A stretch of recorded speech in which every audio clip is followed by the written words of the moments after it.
Now, I know a lot of people do not like their belly fat. It doesn't look good, it gets in the way, but you have to realize that this belly fat is the tip of the iceberg. There's a lot more going on behind the scenes. Okay, then that's what I'm going to talk about.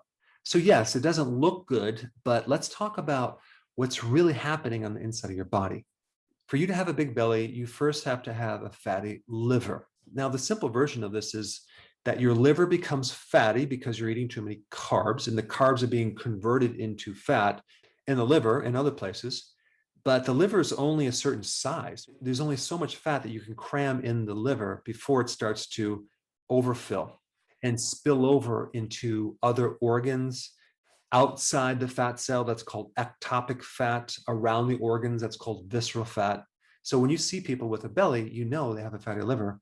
And all this is coming from a high carb diet, as well as a person eating many frequent meals, having 3 meals with 2 snacks that increases the insulin. And insulin is the storage hormone. It will take those carbohydrates and it turns the carbs into fat inside your liver and around the organs. Now, typically what a person only sees is what's on the outside. They see their belly, but they don't associate any other problems, at least initially. I mean, their blood sugars are usually normal. Why? Because the insulin is taking care of it. The insulin comes in there, takes it out of the blood, so then we can maintain normal glucose levels. So we really don't see the high blood sugar situation for at least a couple decades. And we don't even see the high insulin that's doing all this conversion because the doctor never tests your insulin levels. If he or she did, they would find they would be very, very high. And by the way, there's a great test called HOMA-IR to detect your insulin levels. And so here we have this camouflage situation where the high sugar is being camouflaged by the insulin, and the insulin is working really hard in the background to store all this fat. And so unless you have an ultrasound of the liver, you're not going to detect that there is a fatty liver. All you're going to see is you have a gut. And then as the years go on, as the liver becomes fully filled with fat, and now you start developing insulin resistance.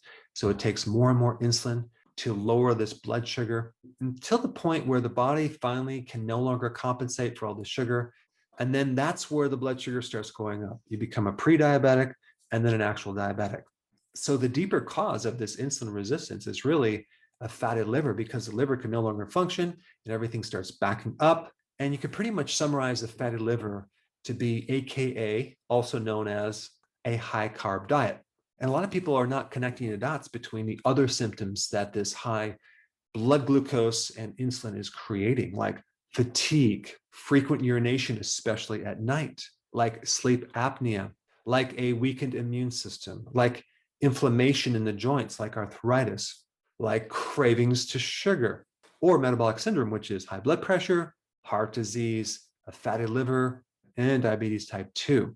You see, all of these things and a belly fat is coming from the same thing: high carb diet, high blood glucose, and high insulin. So in summary, I know your belly fat doesn't look good, but it's just the tip of the iceberg. There's a lot more going on beneath the scene. And so if you're interested in resolving this, I have a very good solution. It's called healthy keto and intermittent fasting. I put a link down below of exactly what to do to get started. So if you're enjoying my content, which I hope you are, and you're applying this knowledge to your health, and you have a success, I'd really appreciate you sharing your success story. So click the link down below to my website where you can upload your success story so you can help inspire others.